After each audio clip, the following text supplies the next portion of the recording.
नमस्कार। विज्ञान, प्रौद्योगिकी, आविष्कार और नवाचार से जुड़े देश के पसंदीदा कार्यक्रम ज्ञान विज्ञान में मैं राकेश अंधानिया आपका स्वागत करता हूं।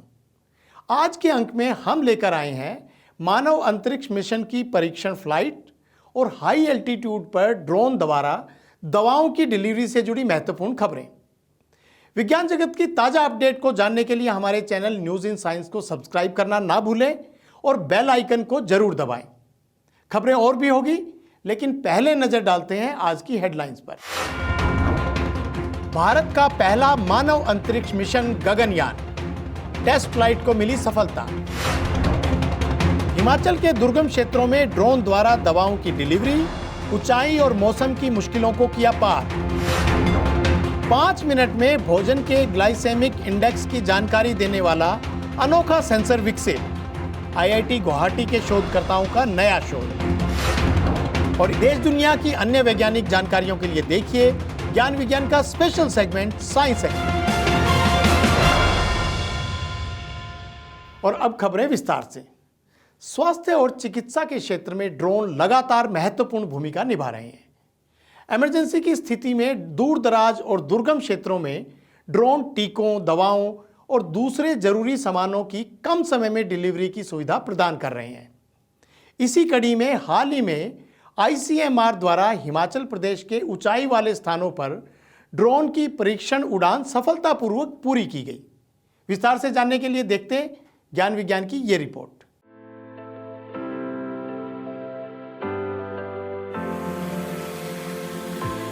Indian council of medical research ICMR ने हाल ही में ड्रोन का उपयोग करते हुए हिमाचल प्रदेश के लाहौल और स्पीति जिले में 20 किलोमीटर तक एंटीबायोटिक्स, एंटीपायरेटिक्स और मल्टीविटामिन समेत महत्वपूर्ण दवाओं की 100 से अधिक यूनिट्स को किलोंग के पुलिस मैदान से थोलंग प्राथमिक स्वास्थ्य केंद्र तक सफलतापूर्वक पहुंचाया। ये जिला अस्पताल से लगभग 20 किलोमीटर दूर स्थित है। इस दौरान ड्रोन ने 11,500 फीट की ऊंचाई से उड़ान भरी और 14,500 फीट ऊंचाई तक गया, जहां तापमान -15 डिग्री सेल्सियस दर्ज किया गया। अपनी वापसी यात्रा के दौरान ड्रोन परीक्षण के लिए TB sputum sample, blood sample और विभिन्न डायग्नोस्टिक स्पेसिमेन अपने साथ किलोंग ले आया। जहां एक और सड़क मार्ग से आने जाने में इस यात्रा में 2 घंटे लगते हैं, वहीं ड्रोन ने इस यात्रा को मात्र 26 मिनट में पूरा कर लिया। आईसीएमआर के इस प्रयास का उद्देश्य किलोंग के क्षेत्रीय अस्पतालों से क्षेत्र के 8 से अधिक प्राथमिक स्वास्थ्य केंद्रों तक चिकित्सा प्रावधानों को सुव्यवस्थित करना है, जिसमें सिसु, गोंधल, थियोट, थोलंग, जाहलमा, गेमूर, दारचा और शांशा जैसे स्थान शामिल हैं। गौरतलब है कि इस आई ड्रोन का इस्तेमाल पहली बार कोविड-19 महामारी के दौरान आईसीएमआर द्वारा दुर्गम क्षेत्रों में वैक्सीन वितरण के लिए किया गया था। इसके बाद ब्लड और ब्लड संबंधित उत्पादों जिन्हें कम तापमान में रखा जाना चाहिए, उनकी डिलीवरी टेस्ट में भी आईसीएमआर को सफलता मिली है। इसके बाद आईसीएमआर का लक्ष्य 0 से भी कम तापमान वाले और 12,000 फीट से अधिक ऊंचाई वाले कठिन क्षेत्रों में दवाएं और डायग्नोस्टिक सैंपल्स पहुंचाना है। हिमाचल प्रदेश में की गई ये फिजिबिलिटी स्टडी भारत में ड्रोन इकोसिस्टम को आगे बढ़ाने के लिए राष्ट्रीय मिशन का एक हिस्सा है, जिसके जरिए ड्रोन द्वारा दवाओं, डायग्नोस्टिक ब्लड सैंपल्स और स्प्यूटम समेत महत्वपूर्ण चिकित्सा संसाधनों के परिवहन को एक्सप्लोर किया जा रहा है। पहले भी आईसीएमआर मणिपुर और नागालैंड जैसे चुनौतीपूर्ण पहुंच वाले क्षेत्रों में ड्रोन के माध्यम से महत्वपूर्ण चिकित्सा पहुंचाने में हमेशा आगे रहा है। अब आईसीएमआर आने वाले समय में विभिन्न प्राथमिक स्वास्थ्य केंद्रों के लिए भी परीक्षण उड़ानें आयोजित करेगा।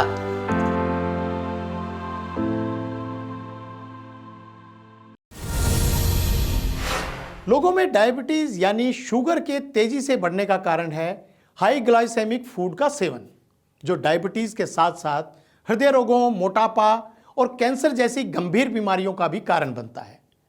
डायबिटीज का उपचार इसे कंट्रोल करके ही किया जा सकता है, जिसके लिए जरूरी है आप जो भी खा रहे हैं आपको इसके ग्लाइसेमिक इंडेक्स यानी जीआई की जानकारी हो।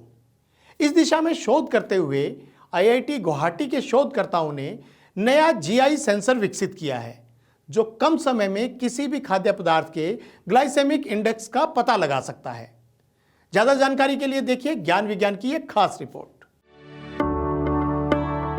ग्लाइसेमिक इंडेक्स या जीआई वो माप होता है जो कार्बोहाइड्रेट युक्त खाद्य पदार्थों को इस आधार पर रैंक करता है कि उनका उपयोग करने पर वे ब्लड शुगर के स्तर को कैसे प्रभावित करेंगे।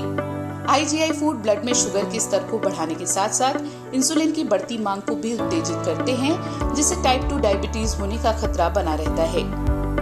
ऐसे में खाद्य पदार्थों में जीआई को ऑन द स्पॉट मापने की दिशा में शोध करते हुए भारतीय प्रौद्योगिकी संस्थान गुवाहाटी में डिपार्टमेंट ऑफ केमिकल इंजीनियरिंग के प्रोफेसर दीपांकर बंदोपाध्याय की अगुवाई में शोधकर्ताओं ने एक भरोसेमंद और किफायती ग्लाइसेमिक इंडेक्स सेंसर विकसित किया है जो पॉइंट ऑफ केयर डिटेक्शन के लिए बेहद उपयोगी है। ये सेंसर रियल टाइम पर विभिन्न खाद्य पदार्थों की ग्लाइसेमिक इंडेक्स यानी जीआई को माप सकता है, जो कि डायबिटीज मैनेजमेंट के लिए महत्वपूर्ण है। When we are consuming the food at the source level, we should have the idea that whether the food is a rapidly digesting, whether the food source is having rapidly digesting starches, whether the food source is having slowly digesting starches, or whether the food source is having the resistant starches, right? The level of food intake, it is very, very important that we classify these foods. And the present invention is, say suppose if somebody is taking a chips, if somebody is taking a biscuit, if somebody is taking rice sources, if somebody is taking breads, you will be able to really differentiate between them, that whether the food contains more rapidly digesting starch, more slowly digesting starch, or more resistant starch. Glycaemic index sensor विकसित करने के लिए शोधकर्ताओं ने long chain starch molecules को simple sugar में तोड़ने के लिए अल्फा एमाइलेज के साथ गोल्ड नैनो पार्टिकल्स को मिलाकर एक कंपोजिट नैनो एंजाइम विकसित किया है। शोधकर्ताओं ने पाया कि ये नैनो एंजाइम्स 30 नैनोमीटर आकार में रूम टेम्परेचर पर स्टार्च को तेजी से माल्टोज में बदलने वाले उत्प्रेरक गुण से भरपूर हैं। इसके बाद खाद्य पदार्थों को रेजिस्टेंट स्टार्च के साथ साथ रैपिडली डाइजेस्टेड स्टार्च और स्लोली डाइजेस्टेबल स्टार्च में वर्गीकृत करने के लिए उत्पादित माल्टोज की मात्रा का इलेक्ट्रोकेमिकल पता लगा सकता है। क्रैकर्स, बिस्किट, चिप्स और ब्रेड पर इस उपकरण के टेस्ट में ये सामने आया कि क्रैकर्स में सबसे ज्यादा रैपिडली डाइजेस्टेड स्टार्च पाया जाता है। खासतौर पर ब्राउन ब्रेड का SDS-RS धीरे धीरे माल्टोज छोड़ता है, जिससे ग्लूकोज के स्तर में धीरे धीरे वृद्धि होती है और शरीर में इंसुलिन की प्रतिक्रिया कम हो जाती है। दुनिया में कामकाजी आबादी के बढ़ने के साथ साथ फास्ट फूड खाने का प्रचलन भी तेजी से बढ़ा है।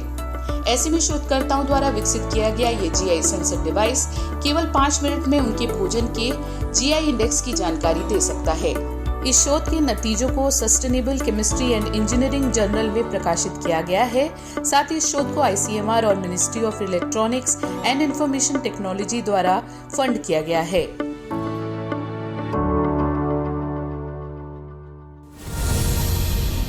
चंद्रयान 3 और आदित्य L1 की सफलता के बाद इसरो अब अंतरिक्ष यात्रियों के साथ 2025 में गगनयान भेजने की तैयारी कर रहा है। क्या है ये तैयारियां, ये जानने के लिए देखिए ज्ञान विज्ञान की एक खास रिपोर्ट।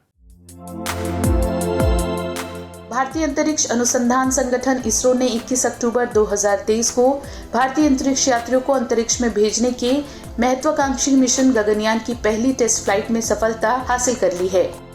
परीक्षण के दौरान liquid propel single stage test vehicle TVD-1 ने सतीश धवन स्पेस सेंटर श्रीहरिकोटा से अंतरिक्ष यात्रियों की सुरक्षा के लिए महत्वपूर्ण क्रूजकेप सिस्टम को लेकर उड़ान भरी। इसमें 5 प्रकार की शीघ्र गति वाली ठोस मोटरें लगाई गई हैं, जिनमें crew escape system, jettisoning motor CJM, high altitude escape motor HEM, low altitude escape motor LEM, low altitude pitch motor LPM और high altitude pitch motor HPM शामिल हैं। ये सभी मोटरें अलग अलग मिशन आवश्यकताओं के लिए आवश्यक त्वरण उत्पन्न करती हैं। आपात की स्थिति में अंतरिक्ष यात्रियों को सुरक्षित रूप से व्हीकल से बाहर निकालने के लिए इसे सक्षम बनाया गया है। ये परीक्षण मानव सहित अंतरिक्ष यान लॉन्च करने में सक्षम देशों की विशिष्ट लीग में शामिल होने की भारत की आकांक्षा का प्रतिनिधित्व करता है। इसरो इस परीक्षण लॉन्च के साथ इस लक्ष्य को हासिल करने की दिशा में एक महत्वपूर्ण कदम उठाने के लिए तैयार है।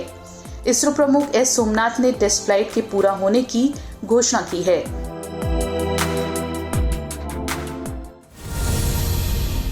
और अब नजर डालते हैं विज्ञान जगत की कुछ और ताजा गतिविधियों पर हमारे सेगमेंट साइंस एक्सप्रेस में। खगोलविदों ने 8 अरब साल पहले की आकाशगंगाओं के विलय से पृथ्वी पर पहुंचने वाली रेडियो तरंगों की एक तीव्र चमक का पता लगाया है। इस फास्ट रेडियो ब्लास्ट को FRB 20220-610A नाम दिया गया है। इसे अभी तक की ज्ञात सबसे दूर और ऊर्जावान घटना के रूप में देखा जा रहा है। हालांकि FRB की यह घटना मिलीसेकेंड से भी कम रही, लेकिन इस विस्फोट से निकलने वाली रेडियो तरंगों की ऊर्जा सूर्य से 30 वर्षों में निकलने वाली ऊर्जा के बराबर है। इस अध्ययन को साइंस जर्नल में प्रकाशित किया गया है। वैज्ञानिकों ने पृथ्वी के केंद्र यानी कोर से संबंधित एक नई जानकारी हासिल की है। हाल ही में आर्कटिक आर्कीपेलागो में स्थित बैफिल आइलैंड पर मिलने वाले 62 मिलियन वर्ष पुराने लावा के अध्ययन में हीलियम-3 की मात्रा ज्यादा पाई गई है। ये एक दुर्लभ आइसोटोप है जो पृथ्वी के कोर से संबंधित है। इस अध्ययन से ये अनुमान लगाया जा रहा है कि हो सकता है कि पृथ्वी के कोर से हीलियम-3 लीक कर रहा है। वैज्ञानिकों को इस बात से हैरानी है कि उन्हें बैफिल आइलैंड के अलावा ओलाइविन चट्टानों में हीलियम-3 की मात्रा ज्यादा मिली है। गौरतलब है कि पृथ्वी का मेंटल स्थिर नहीं रहता, बल्कि अर्थ क्रस्ट को ग्रहण करते हुए ये लगातार सतह पर लावा को लाता रहता है। चंद्रयान 3 की सफलता के बाद इसरो मंगल ग्रह पर एक बार फिर से स्पेसक्राफ्ट भेजने की तैयारी में है। 9 साल पहले इसरो ने पहले प्रयास में मंगल ग्रह की कक्षा में स्पेसक्राफ्ट स्थापित करके इतिहास रच दिया था। फिलहाल इस मिशन को अनौपचारिक रूप से मंगलयान 2 नाम दिया गया है। धरती से अत्याधुनिक रोवर लेकर मंगल ग्रह पर लैंड करने की इस मिशन की योजना है। ये अपने साथ 4 पेलोड लेकर जाएगा जो मंगल ग्रह के विभिन्न पहलुओं जैसे कि मंगल ग्रह के वातावरण और पर्यावरण की जाँच करेगा।